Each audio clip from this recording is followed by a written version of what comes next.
Boa tarde a todos. É com muita alegria que estamos aqui de volta para mais uma reflexão. Então vamos preparando o nosso ambiente.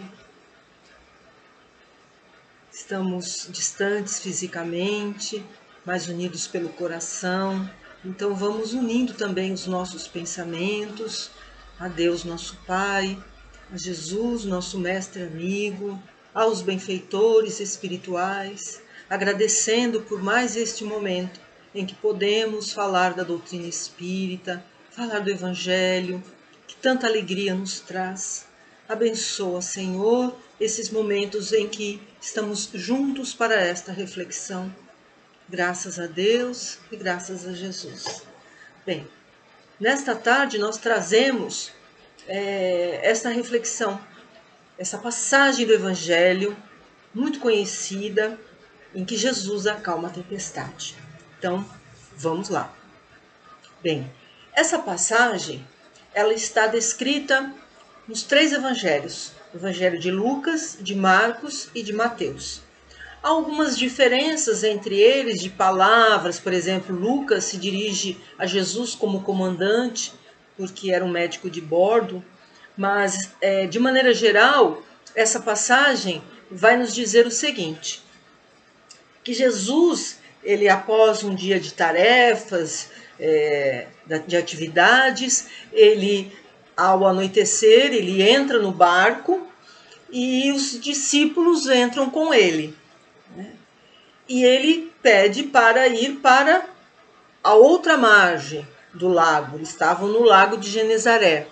E Jesus pede que eles façam a travessia e para a outra margem do lago. E os discípulos acatam esse pedido do mestre e vão para essa travessia do lago. Era um lago muito grande, o lago de Genezaré.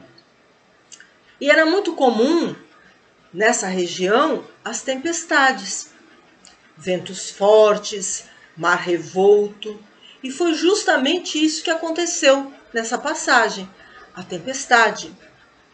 Os discípulos começam a ficar desesperados, porque já estão ali achando que vão naufragar.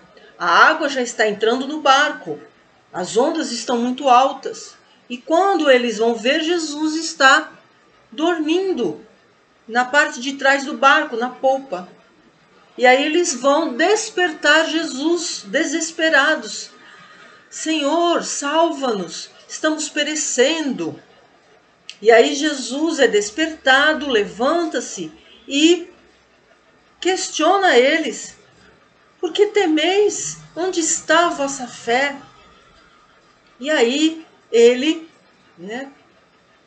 pela sua misericórdia infinita, ele acalma justamente a tempestade. Cala os ventos, acalma o mar, porque esse lago, por ser tão grande, eles chamavam até de mar pela extensão dele. Enfim, o que aconteceu foi isso. E quando ele acalma a tempestade, os discípulos ficam maravilhados com aquilo e se perguntam, quem é este que até os ventos e o mar lhe obedecem? Então, em linhas gerais, é essa passagem aqui hoje estamos com essa proposta de refletir. Então vamos lá. Fisicamente, Jesus não tem dificuldade para realizar tal fenômeno. Por quê? Por se tratar de um espírito puro, um espírito perfeito, um espírito altamente evoluído, um Cristo de Deus. Então ele, por ser um espírito altamente evoluído, ele possui um domínio total sobre as leis físicas, leis espirituais. Então ele tem um conhecimento de todas as leis. Então para ele, tranquilamente ele pode realizar esse fenômeno. Lembrando que aprendemos na doutrina espírita que todos esses fenômenos, aparentemente milagrosos, não são milagre, no sentido de derrogar leis naturais. Não. Tudo que Jesus realizou estava dentro das leis naturais. certo? Então, das leis universais. Então, tudo tem uma explicação dentro das leis naturais. Aí, esse fenômeno, ele pode ter sido realizado de duas maneiras. Ou Jesus realizou isso diretamente, por se tratar justamente de um espírito altamente evoluído, ou ele pode ter transmitido a ordenação para espíritos afeitos a esse tipo de trabalho. Então, se a gente vai lá no livro dos espíritos, na hierarquia dos espíritos, há menção sobre isso, quer dizer, há uma classe de espíritos, lógico que são espíritos pouco evoluídos, né, imperfeitos, são os batedores ou perturbadores que fazem esse tipo de trabalho na natureza. Né? Eles lidam com a natureza, com o ar, com o fogo, certo? Com a água. Então, eles lidam com esses fenômenos da natureza. Então, e eles acatam as ordens de espíritos superiores. Então, Jesus pode ter passado a ordenação para eles e eles realizarem tal fenômeno, certo? Lembrando que tudo tem explicação dentro das leis naturais. Então, vamos lá. Bem, com o Espiritismo, nós vamos extraindo o sentido espiritual do ensino. Então, veja, Jesus, ele não realizou todas essas maravilhas para evidenciar o seu poder, né, a sua capacidade. Não. Tudo que ele fez com o intuito de nos trazer melhoria espiritual, ensino moral. Então foi só com o intuito de nos educar, nos ensinar. E o Espiritismo vem como se fosse uma chave para nós acessarmos justamente o sentido espiritual de cada um dos ensinos de Jesus. Então, nós vamos, a partir de fenômenos, vamos supor, aparentemente físicos, nós vamos extrair o sentido espiritual, né? Então, tudo aquilo que ele fez com o intuito de nos educar. Então, se nós estamos hoje falando sobre a tempestade, o que ela tem a nos ensinar espiritualmente falando? Esse é o intuito, certo? O episódio no Lago de Genezaré tem notável conteúdo simbólico. Então, não só o episódio do Lago de Genezaré, esse que nós estamos falando hoje, mas todos os episódios, todos os fatos que aconteceram, todos esses fatos extraordinários da vida de Jesus, têm um conteúdo simbólico. Aliás, o Evangelho como um todo. Né? Então, o Evangelho ele é atemporal. O que quer dizer isso? Ele está atualizado em qualquer idade, em qualquer momento. Então, se Jesus nos trouxe as suas lições há 2000 anos, há 2020 anos, hoje ela ainda continua atual. Por quê? O nosso olhar hoje já é um olhar melhor, mais lúcido do que na época em que ele trouxe os ensinos. Então, à medida em que nós vamos evoluindo, o nosso entendimento, né, desses ensinos, no sentido espiritual, vai ampliando. Então, ele se adapta a qualquer época, o Evangelho se adapta a qualquer época, a qualquer idade. A gente pode adaptar para, por exemplo, a infância, né? A evangelização infantil é uma adaptação dos ensinos para a criança. Então, essa é uma característica do Evangelho. Ele se amolda a qualquer época, a qualquer idade. Pessoas muitas vezes que não têm estudo intelectual, mas também ela pode ter acesso e entender e ter um entendimento moral dos seus ensinos. Então esse é o Evangelho. E o episódio de hoje que a gente está comentando, ele tem um notável conteúdo simbólico. Veja, a imagem que a gente coloca ali já nos traz uma dica do que é, né? O que ele quer nos ensinar com isso? O que Jesus nos ensinou, trazia como ensino nessa passagem? Olha, o homem está com uma mala na mão, a nos mostrar o quê? Que ele vai para uma viagem no mar. Olha a água aqui. E uma porta. Que porta é essa? É a porta da encarnação. Então a tempestade, justamente, né, no mar de Tiberíades, né, no lago de Genezaré, nos mostra o quê? A encarnação. Então, quando nós vamos encarnar, nós mergulhamos na água, a água da placenta. Mais de 70% do nosso corpo é constituído de água. Então a água simboliza o elemento material, a nossa vida material. A água, com as suas oscilações, as suas ondas, mostram exatamente a nossa vida material, né? Cheia de oscilações, de altos e baixos. Ora nós estamos na calmaria, ora nós estamos na tempestade, né? Tempestade no sentido dos problemas, das dificuldades. Todos nós passamos por dificuldades, maiores ou menores. Ou seja, as ondas podem ser maiores ou menores, mas de maneira geral, a água como um todo, ela é o símbolo da vida material. Quem for lá no capítulo 4 do Evangelho segundo o Espiritismo, Kardec nos traz a menção sobre isso. Ele nos relata essa elemento água como sendo associado à matéria, né? Ao elemento material, certo? Então, quem quiser pode ir lá no capítulo 4, né, do Evangelho segundo o Espiritismo, tá? Então, quando Jesus convida os discípulos a irem de uma margem à outra, quer dizer, entrar na encarnação, mergulhar na carne, na vida material e ir até a outra margem, ou seja, até o retorno ao mundo espiritual. Então, a travessia no mar é justamente a nossa encarnação. Vamos lá.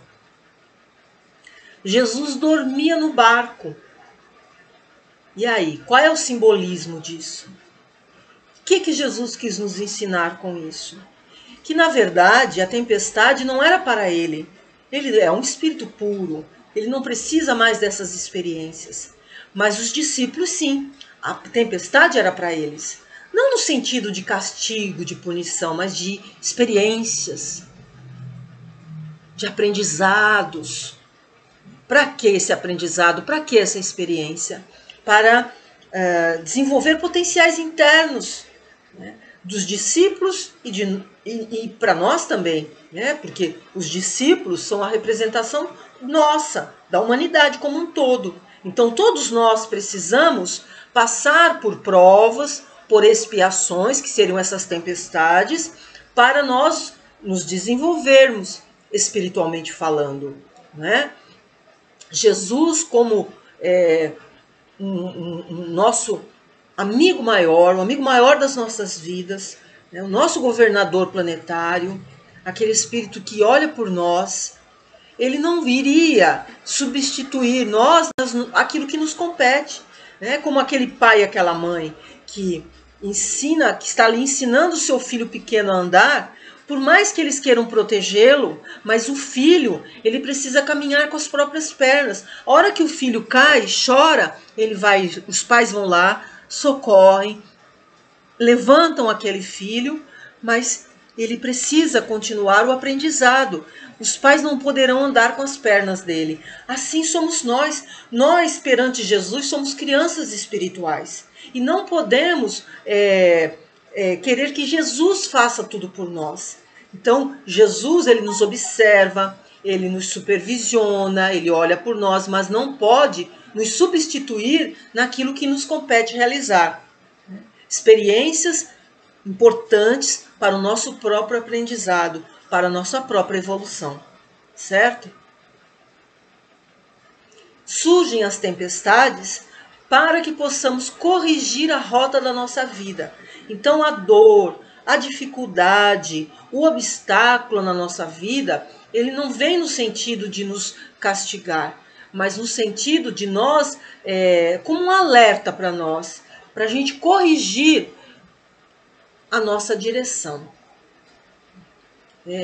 Por isso que a gente não pode ficar perguntando assim, por que estou passando por isso? Mas para que estou passando por isso?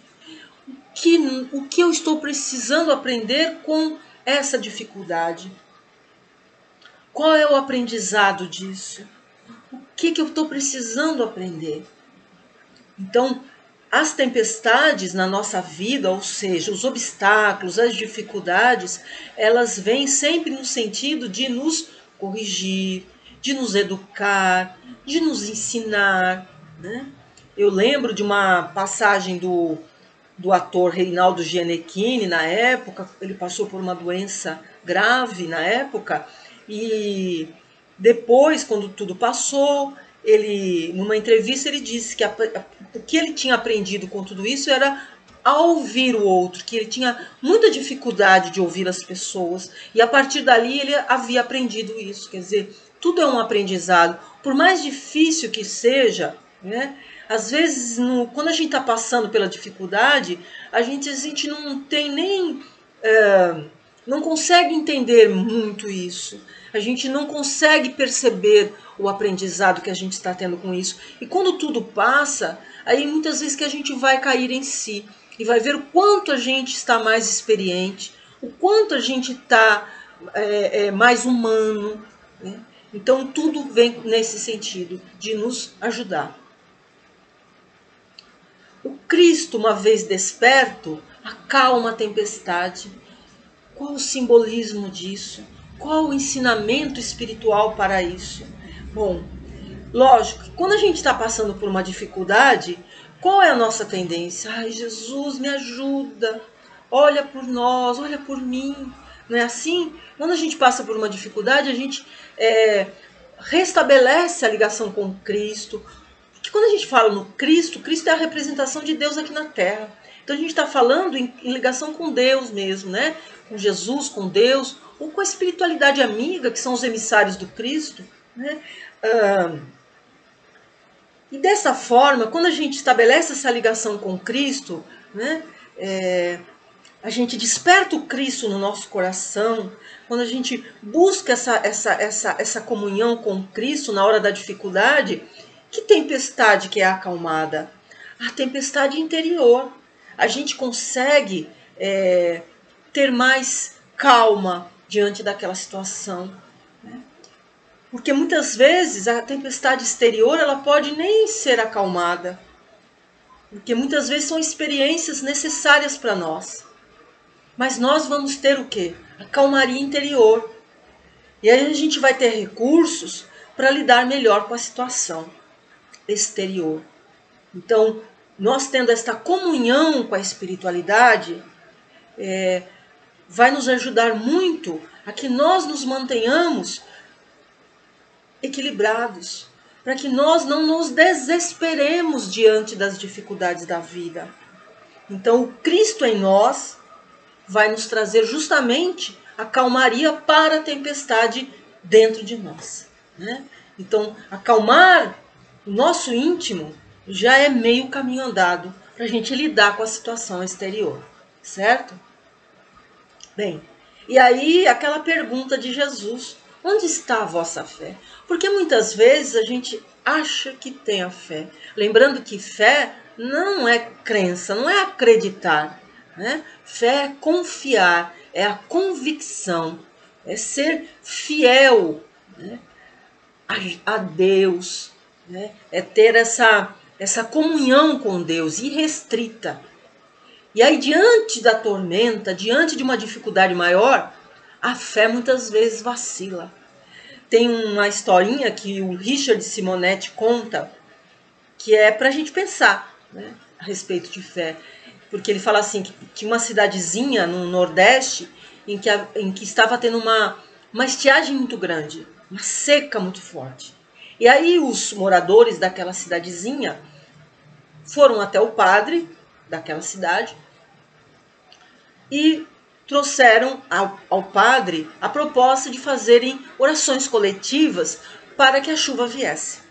E aí o padre, ao ouvir aquela solicitação daquelas pessoas, perguntou: vocês têm fé? Temos, padre, temos.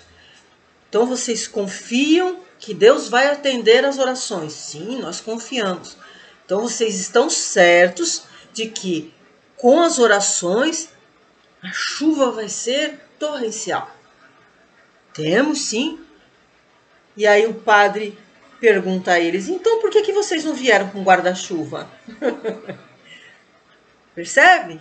Então, muitas vezes a gente confia, mas diante de uma tormenta, diante de uma dificuldade, às vezes a gente balança, não é? A fé vacila. Então, é para a gente pensar nisso, né? Do quanto a fé pode nos ajudar diante de uma dificuldade na nossa vida, né? Eu faço a minha parte e confio que Deus sempre faz a parte dele. Então, se nós estamos falando em fé, diante de uma dificuldade grande, que você pode falar assim para mim, ai Ana, mas puxa, tem situações que fica difícil mesmo a gente manter a fé, manter a confiança. Aí entra isso aqui que a doutrina espírita nos ensina. Eu faço a minha parte, diante de uma dificuldade, eu preciso me empenhar, me esforçar para resolver aquela situação, né? Eu tenho que fazer de tudo.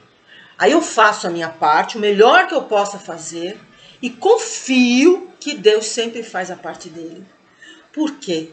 Porque nem sempre está nas nossas mãos a resolução daquela tempestade, daquela dificuldade na nossa caminhada.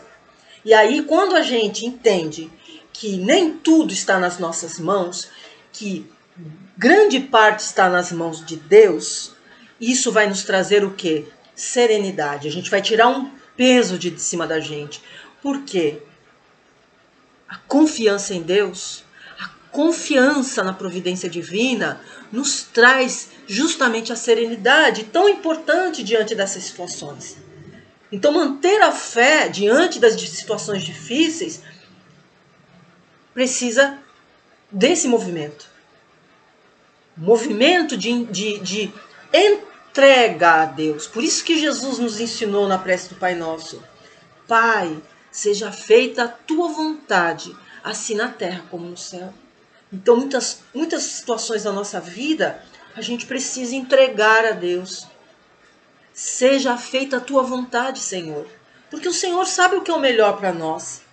Quem sabe mais? Nós ou Deus? Deus é a sabedoria infinita. Se Deus é o amor infinito, Deus é a sabedoria infinita. Então Deus sabe mais do que nós.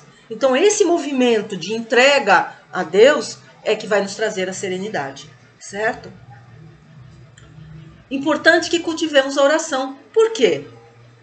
Porque a fé estabelece a ligação com a divindade. Mas é a oração que vai sustentar essa ligação.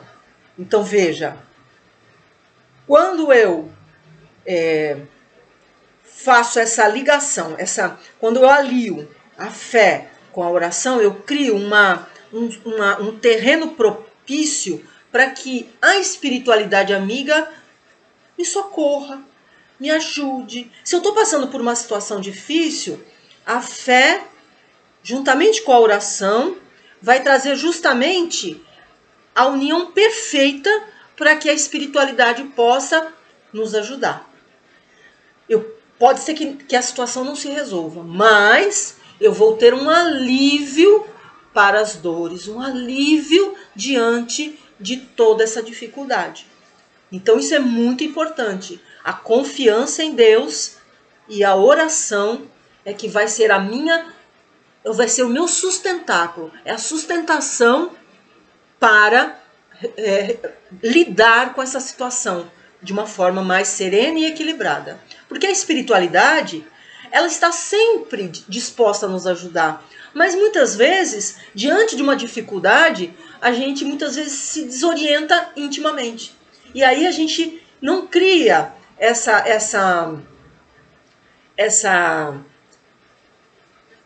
condição mental para que eles possam se achegar, nos ajudar.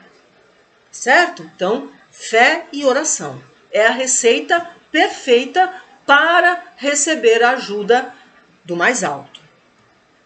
E aí nós trazemos aqui, tem uma mensagem que particularmente nós gostamos muito, que está lá no capítulo 17 do Evangelho segundo o Espiritismo, e que eu convido os irmãos, se puderem dar uma lida, O Homem no Mundo. A mensagem se chama O Homem no Mundo e é assinada por um espírito protetor. E ele vai nos dizer nessa mensagem, ele vai nos situar, né, como nós podemos lidar, né, sendo uma pessoa cristã, uma pessoa ligada à religiosidade, e ser um homem no mundo. Como nós podemos aliar tudo isso? Tem que ter, não precisa, ele vai falar assim, você não precisa ter aquele semblante fechado, né? Não, sempre muito sisudo. Não, você pode lidar com o seu cotidiano de uma forma leve, alegre, como qualquer ser encarnado.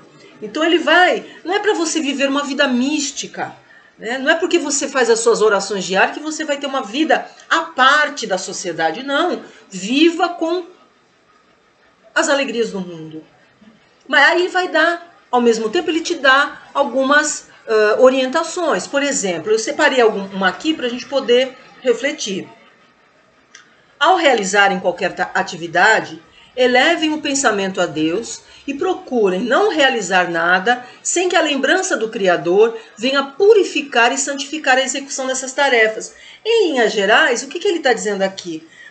Olha, nas nossas atividades rotineiras, no nosso dia a dia, seja na nossa casa, seja no nosso trabalho, que a gente possa ter essa ligação com o Criador, né? Entendendo que sem o Criador, nós não estaríamos aqui, nós não estaríamos realizando as nossas tarefas. Então, essa vinculação, essa comunhão com Deus, ela deve ser mantida no nosso dia a dia. Não só naqueles momentos da oração propriamente dita, em que você fica lá, vamos supor, num ambiente propício. Não, no seu dia a dia, você está fazendo sua atividade na sua casa, limpando a sua casa, você estabelece a ligação com Deus. Obrigada, Senhor, por eu poder estar fazendo essa atividade, por o Senhor me conceder essa casa, em pensamento, que a gente possa manter esse vínculo com Deus, a gente manter essa sintonia mental com a espiritualidade. Então a gente deve manter esse pensamento ligado a Deus nas nossas atividades diárias. Terminei uma atividade, agradeço a oportunidade de ter realizado aquela atividade. Senhor, abençoa essa minha atividade, agradeço a minha refeição, agradeço pelas obras realizadas. Então, no nosso dia a dia, a gente deve manter esse vínculo, essa comunhão com a divindade, com a espiritualidade amiga, né? Então, fica aqui o convite para que vocês leiam na íntegra essa mensagem que nos ajuda muito, né, no nosso dia a dia, certo? Porque, na verdade, diante de uma dificuldade, a gente não pode improvisar. Se a gente já tem um hábito salutar de vincular-se mentalmente com a espiritualidade, com Deus, tudo fica mais tranquilo, mais suave na hora da dificuldade, né? A gente já tem por hábito essa comunhão com a espiritualidade, com Deus. Tá? A gente está caminhando agora para o final, e Jesus, né? A gente deve sempre ressaltar isso. Jesus é o comandante maior dessa nossa viagem, né? Pescando lá esse termo usado por Lucas, né? Jesus é o comandante maior dessa nossa viagem. Então Jesus, como governador planetário, como o governador do nosso planeta, né? Ele foi o responsável, né, pela formação do planeta, ele é o responsável por todos nós. Deus confiou a ele o planeta, os espíritos, sejam encarnados ou desencarnados, ligados ao planeta Terra. Então, confiemos e acalmemo-nos, a tempestade passará. Por quê? Porque a dor, o medo, a dificuldade, os obstáculos, todos eles são experiências transitórias na nossa vida. Né? São experiências necessárias, mas não são eternas. Porque o que é o eterno? Eterno é o amor de Deus por nós. O eterno é o amor de Jesus por nós. Mas a tempestade, ela é transitória. São experiências que nós precisamos vivenciar, mas que um dia elas serão dispensáveis, quando nós já tivermos absorvido os ensinos necessários para nós, quando nós já estivermos mais experientes, né? É como diz aquele ditado, que um bom marinheiro não se forma em águas calmas. Então, nós, como somos espíritos em evolução, nós estamos aqui em viagem no planeta Terra, em viagem nessa encarnação, com o intuito de melhorar, de evoluir. As dificuldades fazem parte da nossa jornada, mas elas serão transpostas, elas serão superadas à medida que nós vamos aprendendo as lições, à medida em que nós vamos resgatando aquilo que nós precisamos resgatar. Então, tudo é transitório e passageiro, né? Eterno é o amor de Deus e de Jesus por todos nós. Certo, meus irmãos? Então, o Evangelho e a doutrina espírita nos trazem, ao mesmo tempo que nos elucidam, que nos orientam, também nos trazem a consolação. Tudo isso vai passar. E a gente não poderia deixar de encerrar a nossa reflexão sem lembrarmos daquela canção que nós, particularmente, temos um carinho muito grande, já cantamos muitas vezes no Leal.